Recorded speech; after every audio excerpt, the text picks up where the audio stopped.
Bismillahirrahmanirrahim. Assalamualaikum warahmatullahi wabarakatuh. Selamat bertemu lagi teman-teman. Kita masuk ke modul 3 yaitu tentang network security dan konsep. Nah, kita akan bicara antara beberapa subchapter ya. Untuk kali ini kita untuk pertemuan ke-5 ini kita akan belajar beberapa konsep. Di sini kita nanti belajar 6 konsep ya. Pertama adalah current state of cybersecurity, threat actors, malware, common network attacks, IP vulnerabilities and threats, and TCP and UDP vulnerabilities. Nah, kita belajar itu. Nah, untuk yang pertama kita akan belajar tentang 2 subjek terawal, yaitu tentang current state of cybersecurity dan threat actors. Oke, mari kita mulai. Jadi dalam belajar di security biasanya disampaikan ini bahwa kita akan memiliki namanya statement tentang ethical hacking.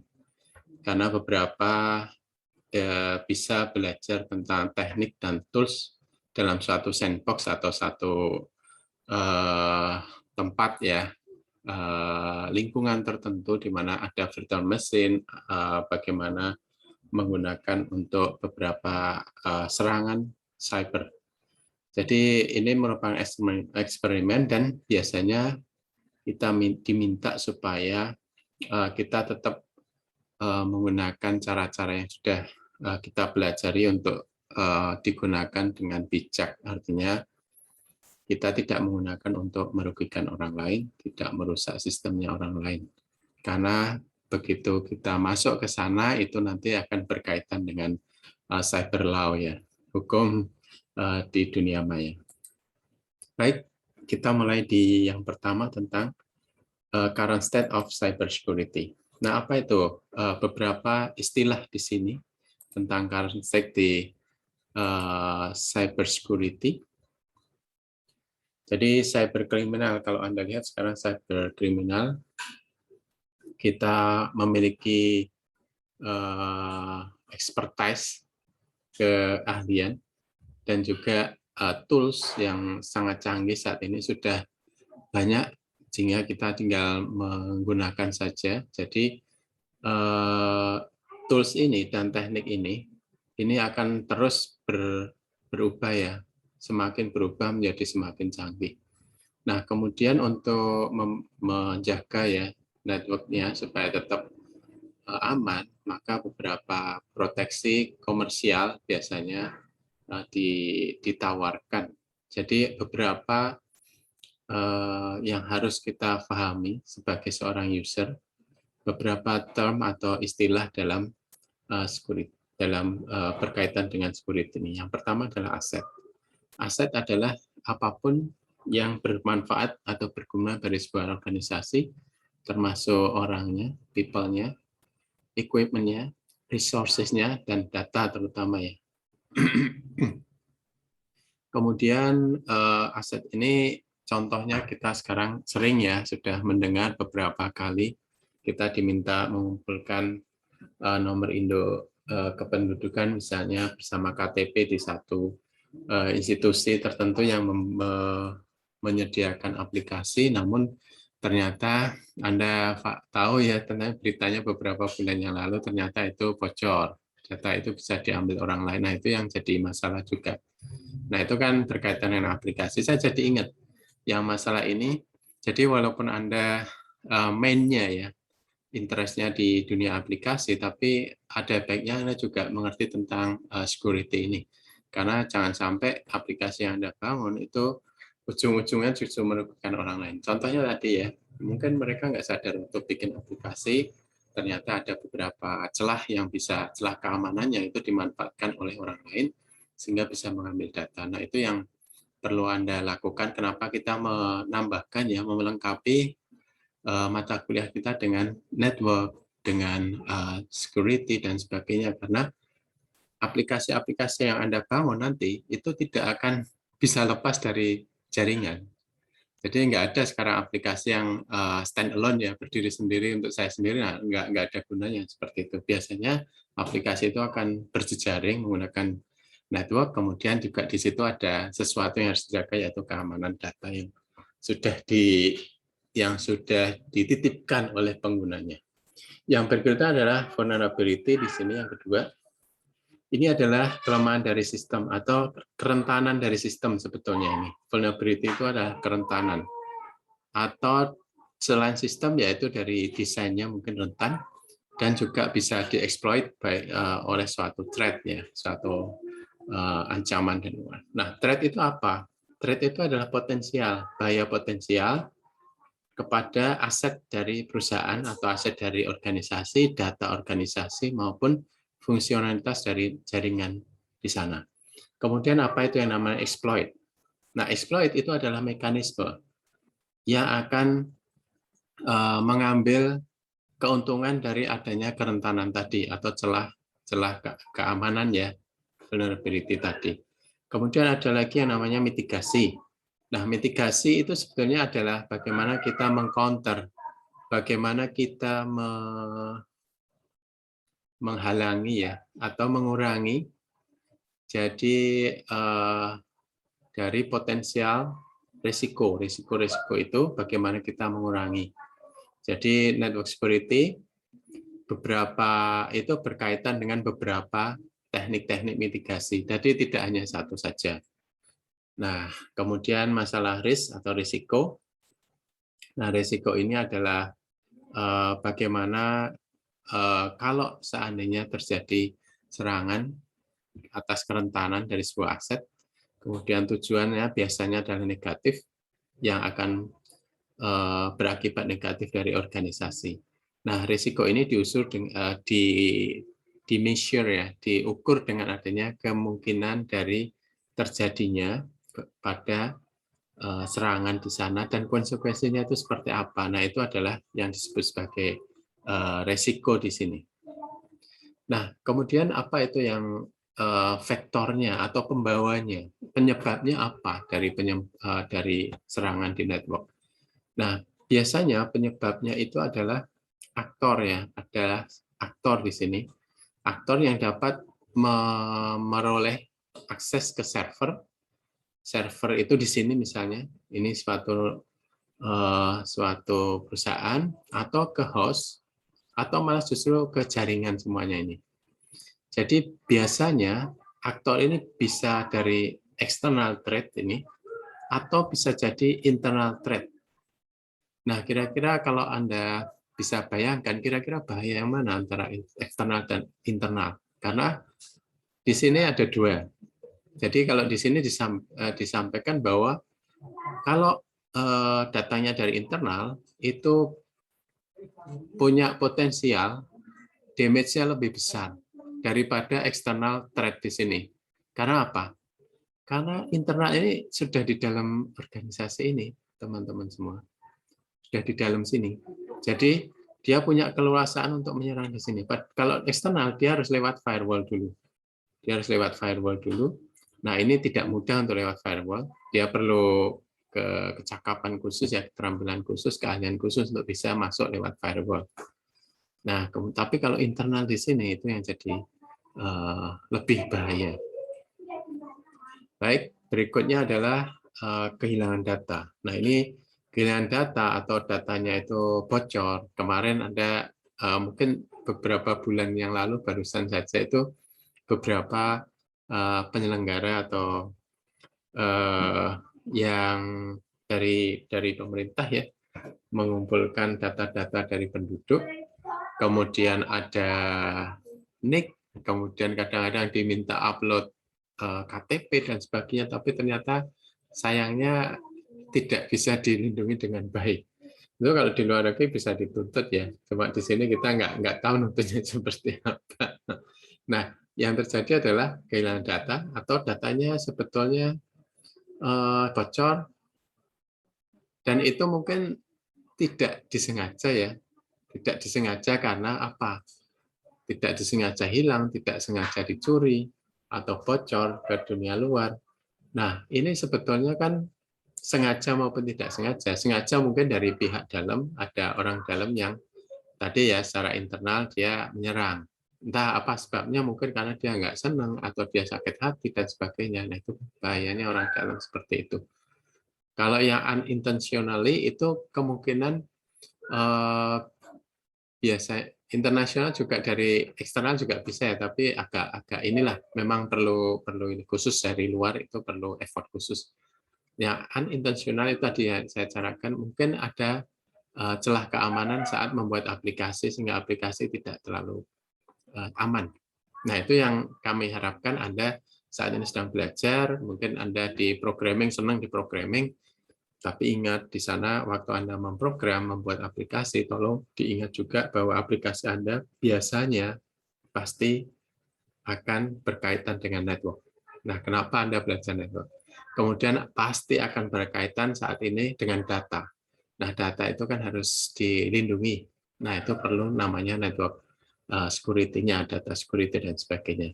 Nah, kalau datanya ada masalah, hilang ataupun dicuri ataupun bocor, nah itu kemudian yang terjadi apa? Image-nya, jadi brand-nya jadi jelek. Umpamanya itu adalah perusahaan, ya perusahaan, wah ini nggak bisa dipercaya lagi nih. Kenapa dia reputasinya jadi jelek kan? Jadi, itu yang terjadi. Kemudian juga eh, keuntungan keuntungan untuk kompetitifnya jadi hilang karena data dia dicuri. Terus sebenarnya bisa juga kalau data customer-nya bisa dicuri kompetitor. Kemudian kalau itu tentang catatan dan sebagainya, itu revenue-nya bisa hilang. Kemudian juga biasanya, nah ini yang jadi kalau di negara maju itu pasti kemudian ada penalti ya, fine atau penalti dari masyarakat umum karena mereka menyimpan data tapi kok nggak bisa dipercaya ya, datanya sampai hilang. Kemudian juga artinya dia akan menambah biaya dan usaha khusus untuk recover daripada masalah itu. Tapi kalau datanya sudah terlanjur keluar, mau gimana lagi? Recovery-nya juga nggak mudah ya, udah terlanjur keluar datanya. Masa mau diganti nick-nya, semua orang nggak bisa kan? Kemudian berapa ya itu namanya network security profesional. Ini biasanya disewa untuk memproteksi organisasi, data organisasi. Nah, kemudian menggunakan yang namanya data loss prevention atau DLP, harus diimplementasikan sana, dan itu harus dikombinasikan ya dengan strategi, dengan operasional, dan dengan beberapa taktik-taktik yang bisa yang terukur di sini. Jadi sudah jelas tujuannya seperti apa. Kemudian untuk data loss sendiri, yang pertama adalah email atau social network. Itu atau mungkin sekarang kan sering ya akun WA-nya dihack. Jadi dikuasai orang lain, terus pura-pura minjam duit atau minta sumbangan dan sebagainya itu sering. Terus kemudian Facebook dan sebagainya, sosial media. Nah, itu yang terjadi. Intercept email, instant message dan sebagainya. Terus kemudian yang kedua adalah unencrypted device. Jadi datanya bisa data yang disimpan itu tidak menggunakan enkripsi sehingga pencurian itu dengan mudah mengambil data-data yang rahasia di sana dengan bentuknya kayak plain text ya, artinya begitu diambil bisa dibaca. Nah, kalau itu dienkripsi itu tidak mudah karena dia harus mempunyai key untuk membuka enkripsinya. Kemudian yang kedua, yang pertama tadi ya, kenapa bisa dicuri? Karena lewat email atau social networking, terus kemudian tadi device-nya tidak dienkripsi, kemudian kita menyimpan di cloud storage. Nah, ini yang terjadi di cloud itu kalau cloud-nya tidak kurang aman ya, karena mungkin weak security setting-nya. Kadang-kadang kita diminta mengamankan, tapi kita karena ini susah, nggak usah, biasa-biasa. Nah, itu yang terjadi, itu bisa diambil oleh pihak lain karena kita kan bersama, berbagi bersama di sana di cloud. Terus kemudian berada di removable media, misalnya Anda simpan datanya Anda simpan di CD plate ya, piringan itu, atau Anda simpan di hard disk tapi yang eksternal bisa dibawa-bawa, atau Anda simpan di flash disk dan sebagainya. Itu jadi masalah karena tiba-tiba ketinggalan di mana terus hilang. Nah, itu bisa itu. Bahkan sebetulnya kalaupun nggak hilang, Anda taruh di meja, misalnya Anda tinggal kemana sebentar 5 menit, tapi ada yang tahu, oh ini USB flash disk-nya banyak rahasia di sana. Terus dia ambil, terus kemudian dia pura-pura dia tancapkan, dia copy semua, terus kembalikan lagi. Kita nggak tahu. Nah, kemudian kalau hard copy di manual atau buku apapun itu bisa diambil, atau buku-buku atau manual atau dokumen-dokumen yang sudah tidak dipakai sebaiknya dihancurkan, di shred ini. Biasanya ada penghancur kertas ya. Kemudian yang berikutnya adalah berikutnya adalah improper access control. Jadi biasanya kontrolnya tidak, akses kontrolnya tidak bagus. Misalnya passwordnya dengan passwordnya yang lemah, sehingga mudah untuk ditebak oleh orang lain. Nah, kita lihat nanti password-password apa aja yang bisa ditebak. Nah, yang berikutnya adalah aktor-aktornya. Jadi kalau aktor-aktornya kita lihat, untuk aktor ini kan orang-orangnya ya. Nah, orang-orangnya di sini kita punya beberapa aktor di sini yang kita sebut sebagai white hat hacker. Jadi hacker itu adalah sebetulnya kadang-kadang sebagai aktor yang mencoba ya. Hacker itu sebenarnya orang yang punya skill, kemampuan programming maupun networking yang bagus. Dan kemudian kalau yang white hat hacker itu adalah seorang hacker yang beretika di sini. Jadi dia untuk masuk atau menyerang, itu bukan menyerang ya, orang bilang dia disewa oleh perusahaan atau organisasi sebagai seorang yang melakukan testing terhadap kerentanan jaringan dari usaha tersebut, atau sebagai penetration testing di sana. Nah, itu biasanya mereka memang diminta untuk mengetahui hal itu. Jadi yang kedua adalah grey hat, jadi abu-abu. Nah, ini sebetulnya dia sebetulnya komitmennya juga agak-agak ke kejahatan juga. Tapi dia etis atau tidak, tapi sebetulnya dia tidak menyerang untuk mendapatkan sesuatu, minta dibayar atau membuat kerusakan, tapi dia kadang-kadang cuma ingin tahu di sana. Sebetulnya kerentanannya sejauh mana sih? Nah, dia mencoba untuk melakukan menyerang di sana, tapi tidak membuat kerusakan. Cuma menguji apakah pertahanannya cukup kuat untuk perusahaan tersebut. Nah, yang terakhir adalah black hat hacker. Inilah yang sering merusak ya. Ini biasanya bisa jadi dibayar, atau kemudian dia memang disewa ya biasanya kalau yang seperti, atau dia memang pengen untuk merusak, tapi ada tujuan tertentu, misalnya karena uang, terus kemudian karena sesuatu hal, yang jelas dia akan memperoleh keuntungan di sana. Nah, itu yang disebut sebagai hackers. Ada 3 ya, nanti Anda bisa lihat.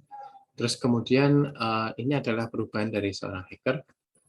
Jadi seorang hacker itu biasanya dari sejak mudanya dia di sini dia sudah mulai coba-coba. Nah, coba-coba di sini mungkin kalau Anda lihat di sini dia pertama kali ada sebagai script kiddie.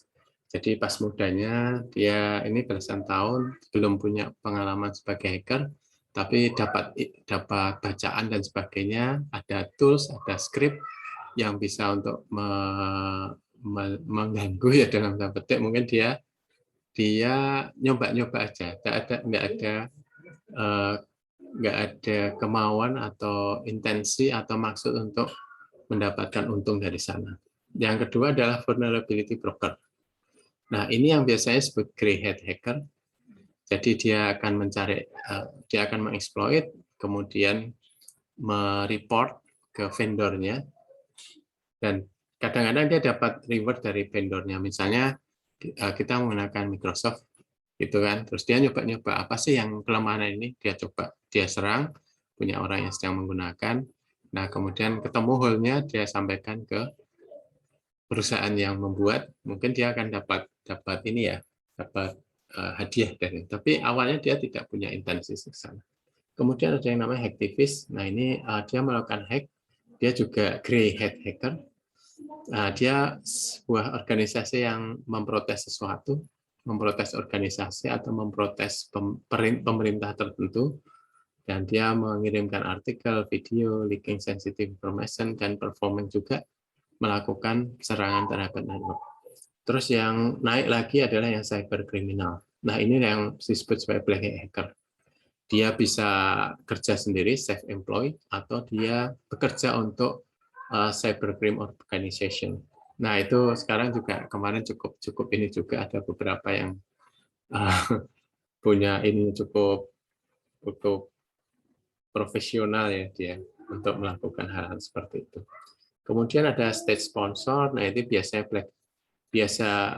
baik white hat maupun black hat hacker, tapi dia akan mencuri rahasia-rahasia pemerintah, kemudian mengumpulkan intelligence, kemudian juga akan mensabotase network.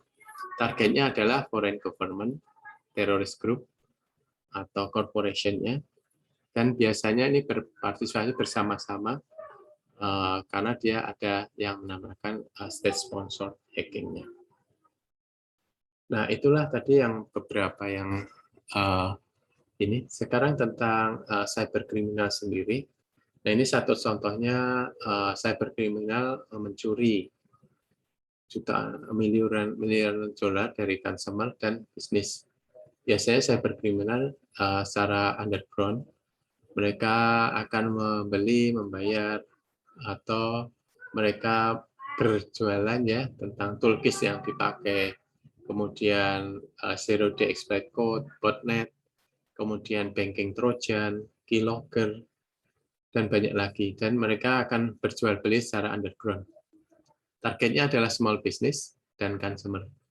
Biasanya mereka tidak menyerang enterprise yang besar ya, tapi biasanya yang kecil-kecil dulu. Tapi karena banyak mungkin dari suatu saat mereka sudah ahli, mereka baru akan masuk ke large enterprise dan industri. Karena biasanya untuk large enterprise mereka juga sudah punya beberapa orang-orang yang memang diminta untuk menjaga security di jaringannya atau data-datanya. Kemudian untuk aktivis, biasanya di sini contohnya adalah Anonymous dan Syrian Electronic Army. Di sana banyak lagi, mungkin Anda juga sering baca, ada beberapa ya. Mereka tidak terlalu bagus terorganisasi, tapi merupakan bisa membuat problem-problem yang cukup signifikan untuk government dan bisnis. Biasanya mereka cukup dasar, kemudian mereka menggunakan tools-tools yang sifatnya bebas, open. Kemudian state sponsor hacker, biasanya mereka lebih advance ya, karena mereka lebih profesional. Mereka akan akan mengubah-ubah, akan mengkustomisasi supaya sesuai dengan mereka untuk attack code-nya. Kemudian biasanya software-softwarenya, kerentanan software, mereka siapkan sebagai zero day vulnerabilities. Biasanya contohnya adalah Stuxnet malware yang dibuat untuk menghancurkan Iran's nuclear enrichment camp. Jadi kalau Anda lihat di salah satu film ada ya yang memasukkan USB flash disk ke salah satu komputer yang ada di jaringan tersebut, dan dari situlah dia siap untuk merusak. Jadi itulah karena dia disponsori oleh pemerintah. Misalnya yang jelas yang Iran ini sponsornya mestinya dari Amerika mestinya. Baik teman-teman, kita masuk di 2 itu dulu, nanti yang berikutnya kita akan menyampaikan yang lainnya.